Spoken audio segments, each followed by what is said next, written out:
What happened to Hitler remains the greatest mystery of the 20th century. The hot and sunny Spanish island of Fuerteventura in the Atlantic Ocean that lies 100 miles off the west coast of Africa may have played an important role for the Germans in World War II. In the last months of the war, up to 30,000 Germans fled the Bolshevik onslaught in Europe to the shores of Argentina. After we examine certain infrastructure on the southern tip of Fuerteventura, it appears perfectly plausible that this island provided an essential stopover location that made this escape possible. It is probable that Hitler and his wife Eva Braun came this way too. We are told that World War II ended for Adolf Hitler on the 30th of April 1945 as they committed suicide in their bunker in Berlin. The Soviets said they discovered their burnt-out bodies 2 days later and took Hitler's body back to Russia. An American specialist in 2009 was allowed to inspect what the Soviets declared was Hitler's skull. His analysis showed that it was a skull of a young woman and not of Hitler. Therefore, the question arises, what happened to Adolf Hitler? In the 1970s and 1980s, there were many reports that thousands of Nazis had escaped at the end of the war to Argentina by U-boat. In the last few years, documents released by the FBI confirmed that 2 submarines had arrived off the coast of Argentina in July or August 1945, and that Adolf Hitler and Eva Braun travelled on the second U-boat, which is the largest of the 2. They were sightings by local people of Hitler and Eva Braun walking off the U-boat and walking on the shore.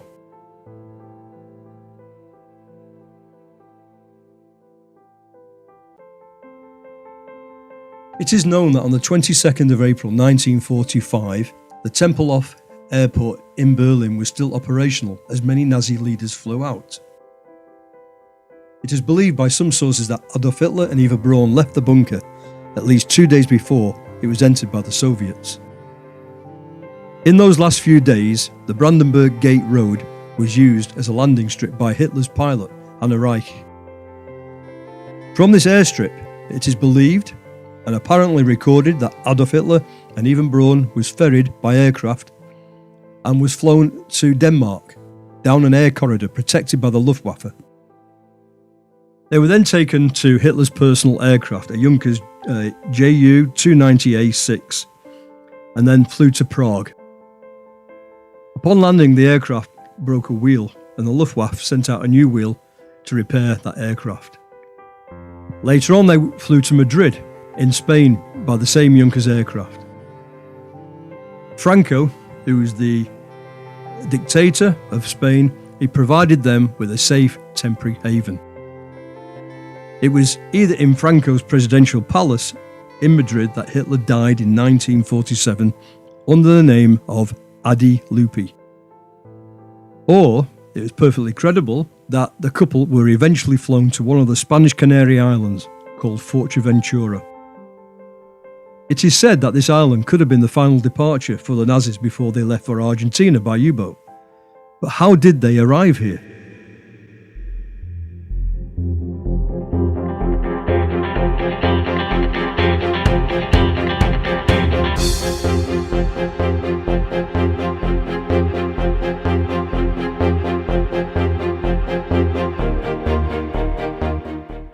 We are now off to Fuerteventura, leaving from Manchester Airport in the United Kingdom.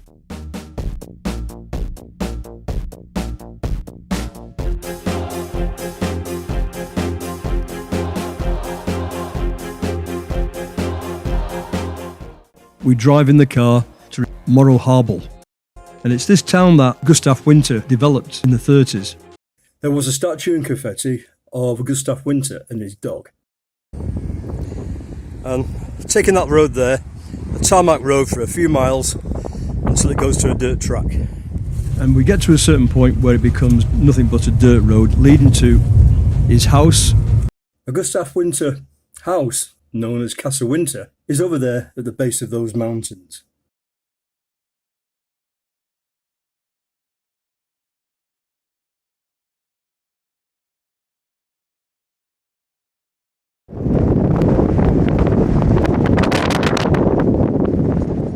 Jamie and myself looking at the very winding dirt track road that leads down to Confetti,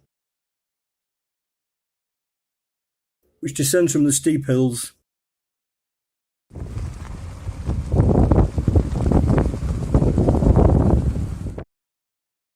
and getting closer to the Casa Winter. This is a rough, rocky road, and the Payless Car Rental Company, which I find is the cheapest, does not allow their cars to go off-road. The terrain is dry and mostly barren. However, after the rains come, there appears a slight green covering all over the island.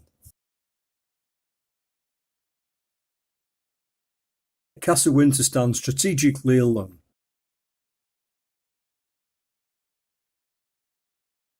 Okay, we're coming up the driveway now.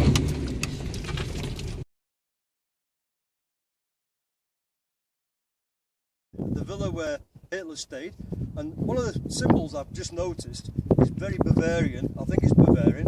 It's in the middle of the roof, the little white tower. Now, walking up the side road.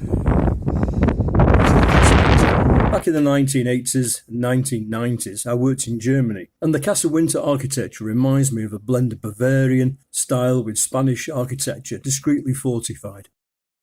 Here I meet Pedro. He is the caretaker of Casa Winter, and he has been trying to promote its historical and mysterious importance for many years. Whilst I was there, Pedro showed me a photograph of Adolf Hitler with Eva Braun. They were sitting together on what looks remarkably like this wall of the Casa Winter. I wonder if these architectural features were designed to accommodate artillery. Many tourists come to this part of the island due to Pedro's Facebook page on Casa Winter. Pedro says that in this area there once was a swimming pool. In the centre of the pool, a vertical access tunnel leading to a man-made cabins below which house U-boats. Apparently are still there to this day. Inside the villa are various artefacts from the period of the Second World War. These items include what appears to be medical equipment, jars, etc., to empty ammunition containers. Pedro showed us the way down to the lower front part of the building. We went down some steep stairs and into a corridor with various rooms along its length. Some of these rooms were fitted with baths and wash basins. The end door, an exit to the south side of the villa. Now this tower looks more like a lookout tower, containing what could be communication batteries from the 1940s.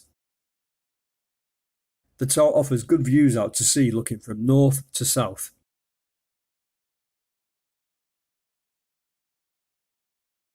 On one occasion when I was talking with Pedro, he mentioned that there was a small airfield down on the beach in front of the villa and slightly to the north.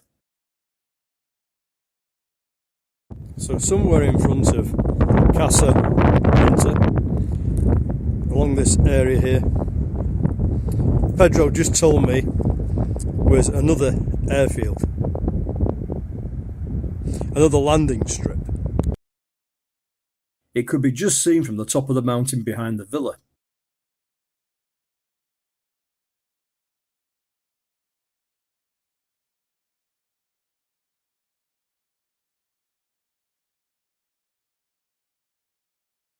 But also what remains of this landing strip can be faintly seen on Google Earth. I decided to investigate, and we walked along the beach northwards.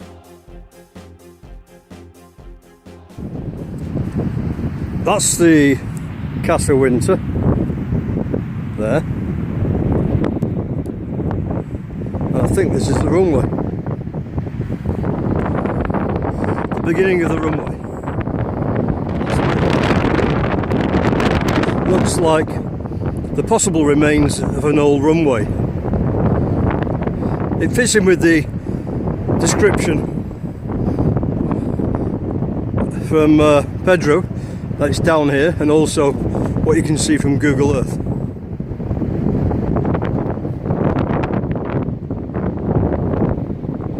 Well, this is the old runway. And from here to my left is the Casa Winter, just behind me there. And there's an old road that goes there.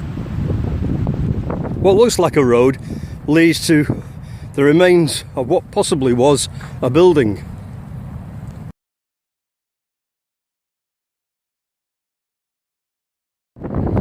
So from this runway, you would come off and go this way, up the road to Casa. Apparently, this landing strip was the first airfield built here by Gustav Winter. I paced out the landing strip and it was no more than 500 metres long, 40 metres between the two parallel walls. Now here we can see the beginnings of sidewalls that run along the length of the landing strip, from the sea towards the mountains. Just near the wall, I found the remains of this old knife.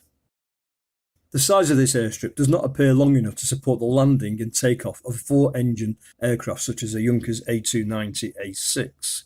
But there is a second landing strip on the other side of the hills which surround Casa.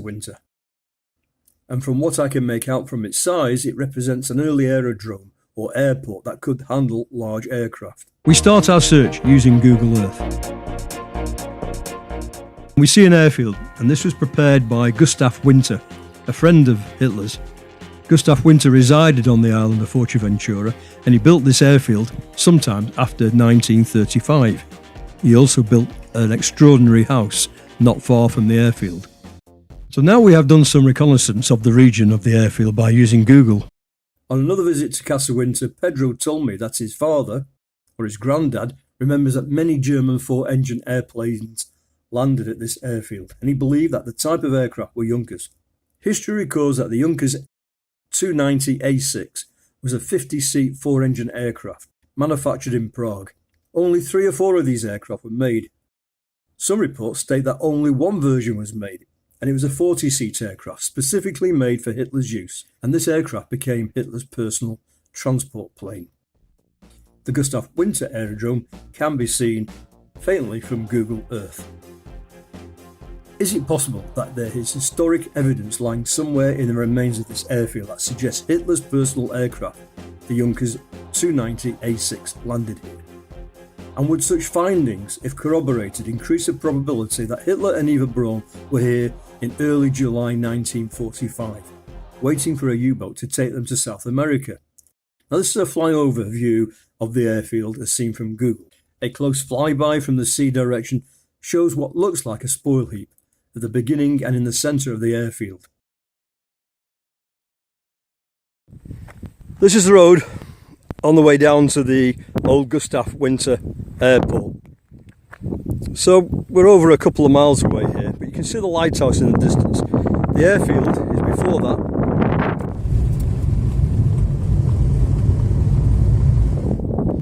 Now I believe we're here at the site of the old Gustav Winter airfield.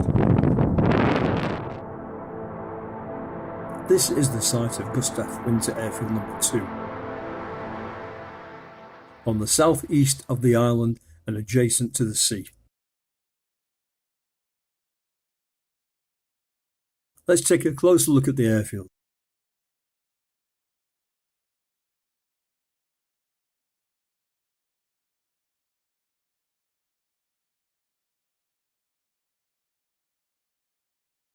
So we're standing right at the beginning of the runway. This is where the Junkers would have taken off.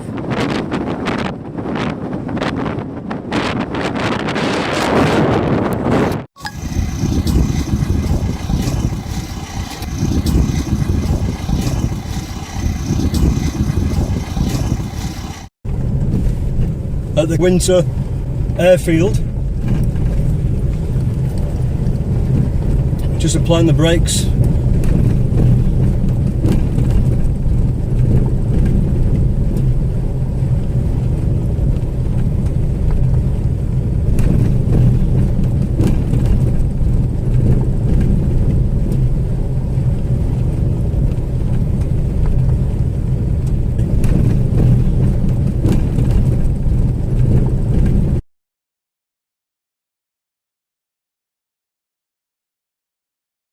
On the approach from Google Earth, we see the pile of earth located in the centre of the runway.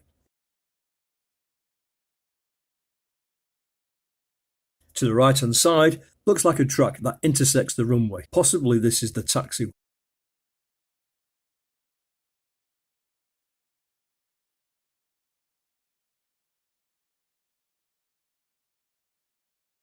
On the left is a parallel feature, which look like walls.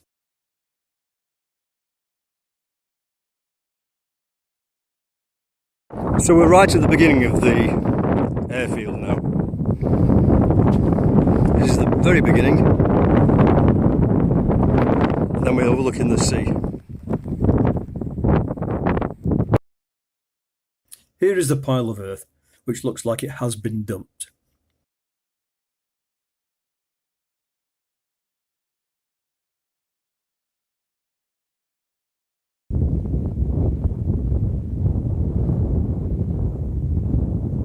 Down the full length of the runway towards the mountains, right ahead, you can see the left side wall and any other artefacts you can see on the ground.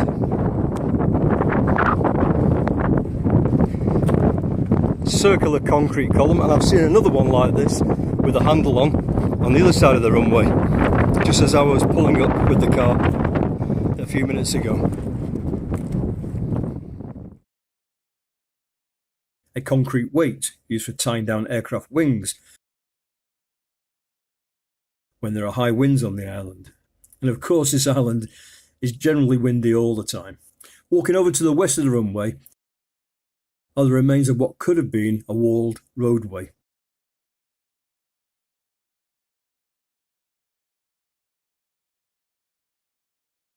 This is one of the features of the runway, this double wall structure here. Similar walls occur frequently on different parts of the island. Now I'm 800 metres here from the beginning of the runway, maybe 850 metres. I pace 850 paces. And what I see is a lot of small stones, chippings, particles which are making the sort of surface, and they're consistent, they're all over.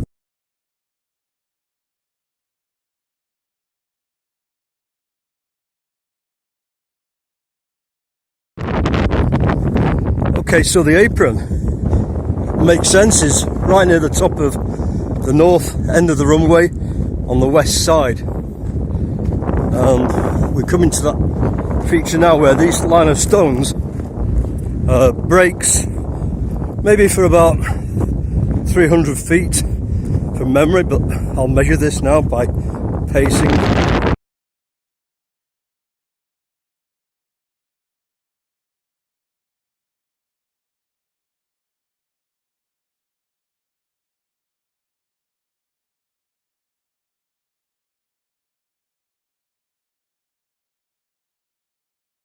The aircraft will turn left here into that apron area. All this is prepared ground out on this left hand side. Even back down here, it's all been levelled and pebble dashed or chipped spray. There's no sign of any tarmac or any bitumen underneath here, but it's all rolled in. So this is a deliberate turn-off area from the main runway to an apron probably for a couple of decent sized long distance aircraft of the Junkers type.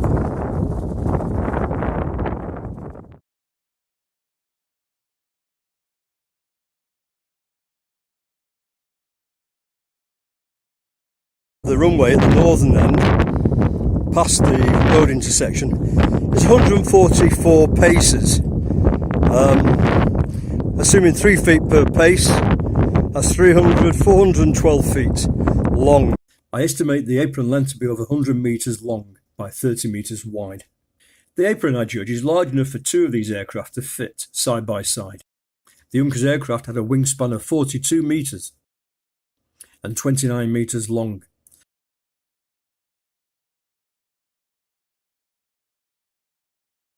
Very flat area, well prepared, and the line you can see there, only just make it out on the north of me. So I suspect that this area here, which has been levelled and surface dressed, was probably for two Junkers A290 A6s in here. I can just imagine a Junkers 290 A6 parking up in this area.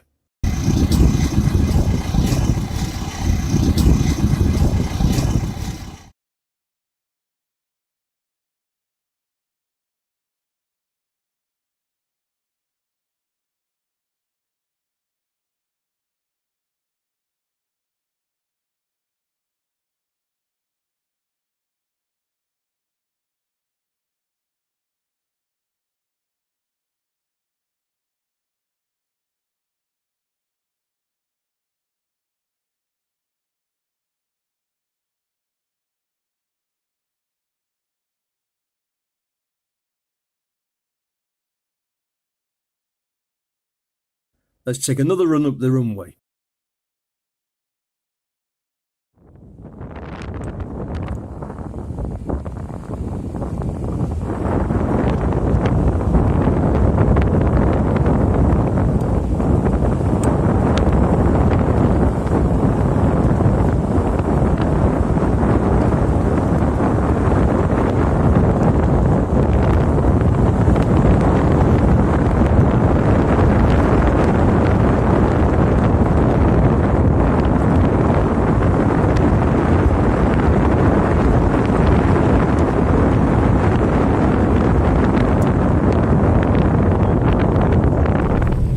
Taxiway is to the right hand side. On this flight we've missed the taxiway, so let's go some exploration.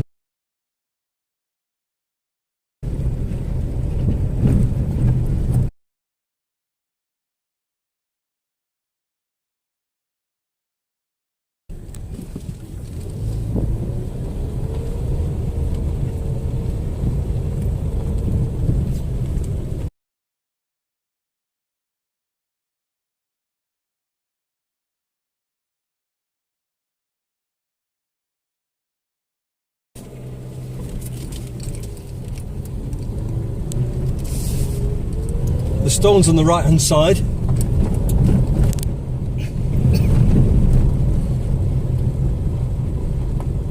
outline the edge of the runway. Most of these stones that identify the width of the runway, and they run from south to north, are still in place and have a covering of white paint. The airfield must have been easily visible from the sky. The Winter Airfield runway faces the prevailing winds that blow in from the north to the south. On the approach from the sea, there is an aircraft turnaround area at about 100 metres. Also at 100 metres from the approach, on the west side of the runway, are what appears to be the remains of building structures, but I do not know why these building structures would be so close to the runway. At about 250 metres, the taxiway joins the runway from the east. The length of the runway I measured by pacing the length of 1,000 metres and the width of 40 metres.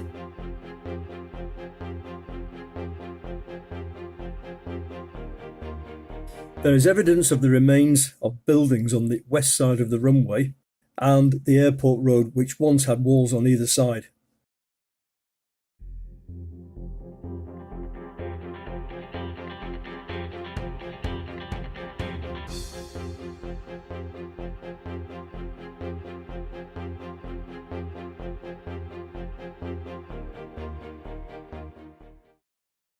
About 3/4 of the way up the taxiway, on the east side, is where I found the bearing seals.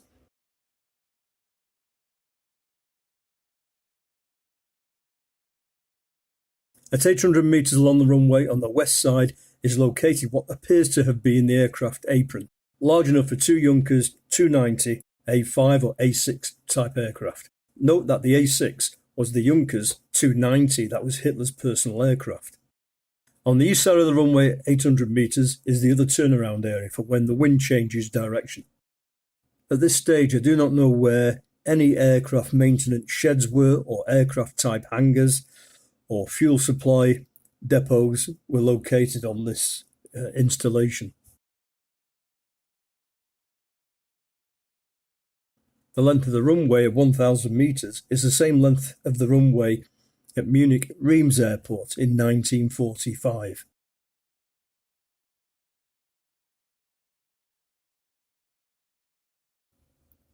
Now, a German pilot, Hans Bauer, He flew a Junkers 290A5 to Munich Riem Airport on the 24th of March 1945.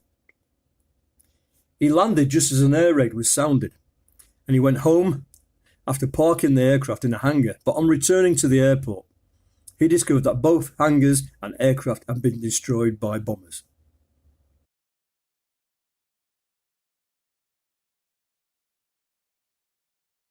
I have visited the airfield and walked the length and breadth of this airfield many times on both sides, looking for any artefacts that shed light on its history. This is the very beginning, and then we're overlooking the sea. I noticed that before the start of the runway, as you would approach from the south from over the sea, seems to be remains of buildings. That could have been part of an interlocking wall. Look at this one here.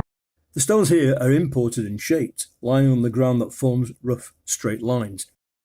It's obvious that at some time after the war this winter airfield was flattened, and the building stones and other rubble pushed into the various areas around the site. Looking around, there are small piles of rubble here and there. This small pile gave lots of clues about the architectural features of the winter airfield.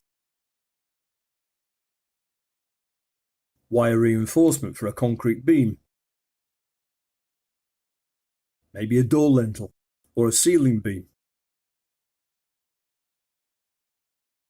Tiles, white tiles,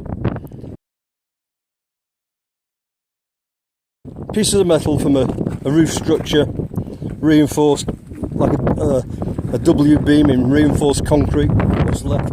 The concrete seems to be a weak type of concrete, but it's made from the same small aggregate stone as appear on the runway surface.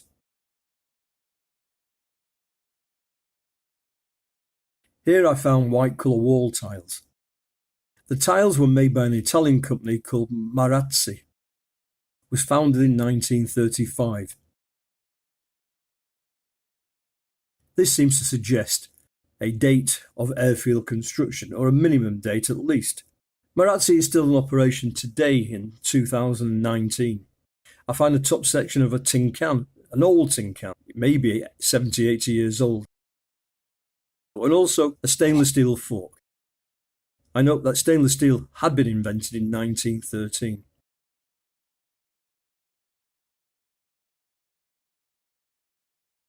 If there were airport buildings here, maybe offices, or maybe a small domicile such as a security hut fitted with a kitchen and bathroom, then the building could have looked similar to those that can be found on other parts of the island today.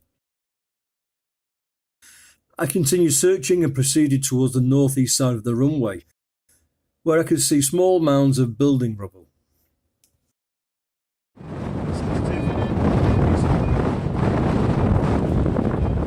Looking out towards the sea,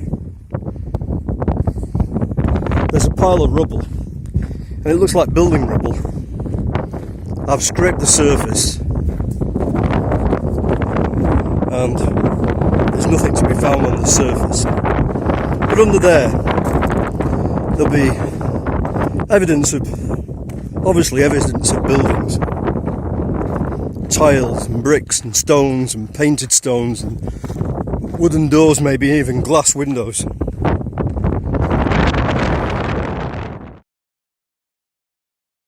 So this is where I found these artifacts, the seals. This is the location. There they are.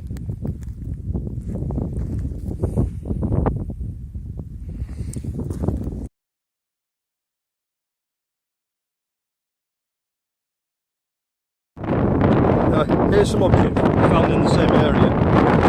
Metal.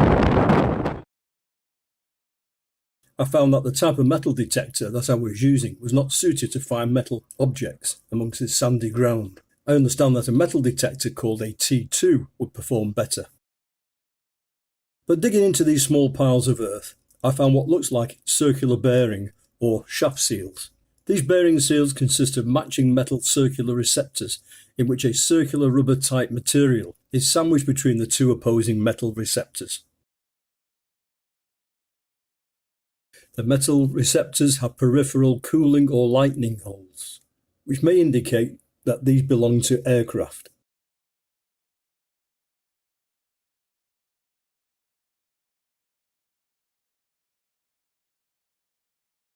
Bearing seals that could be off an electrical generator, rotating shaft, or from the brake bearing of an aircraft, or maybe even from the engine shaft from an aircraft engine.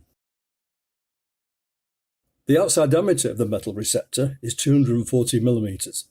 The inside diameter of the metal receptor is 170 mm. So what you see here is the rubber seal, maybe siliconized. I don't know if they did that in the Second World War, but it's been preserved very well, and it rests centrally, concentrically, on the lower plate, which is all corroded. There was a sort of duplicate mirror image upper plate which clamped this into position.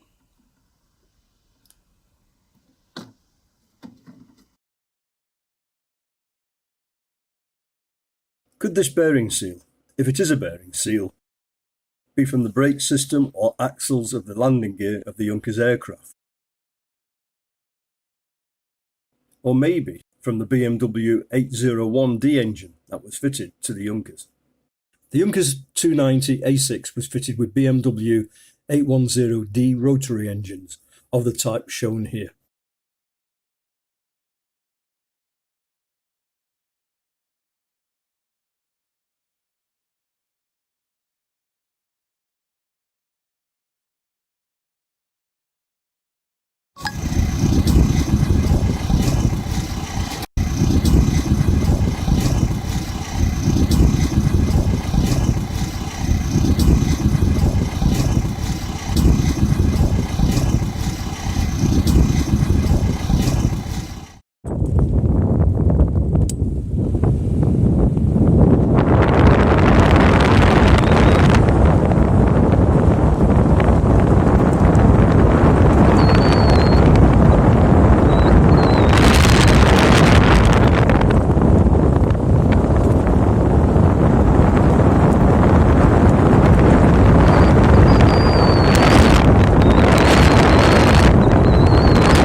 Ja, gegen Holland haben wir nicht gekämpft. Nur gegen die Russen. Gegen die Russen, ja. Genauer gesagt haben wir nicht gegen die Russen gekämpft, sondern gegen den Bolschewismus.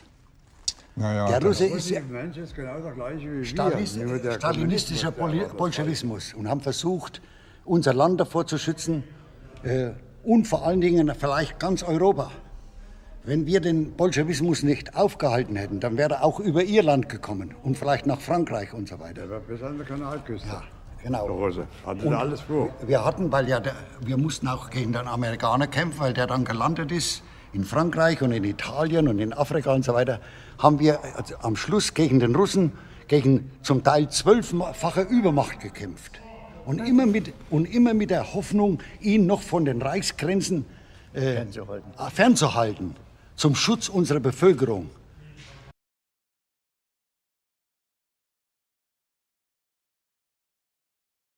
According to a website called uboat.net, a single Junkers 290 A6 was built as a personal transport for Hitler.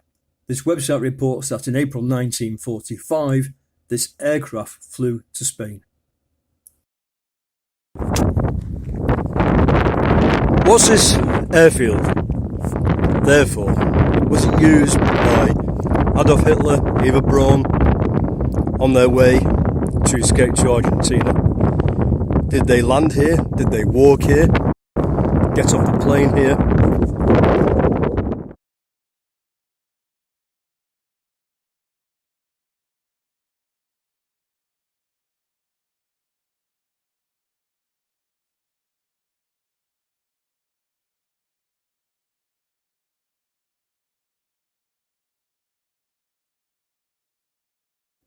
If this bearing seal could be identified as the type fitted to the Junkers 290 A6,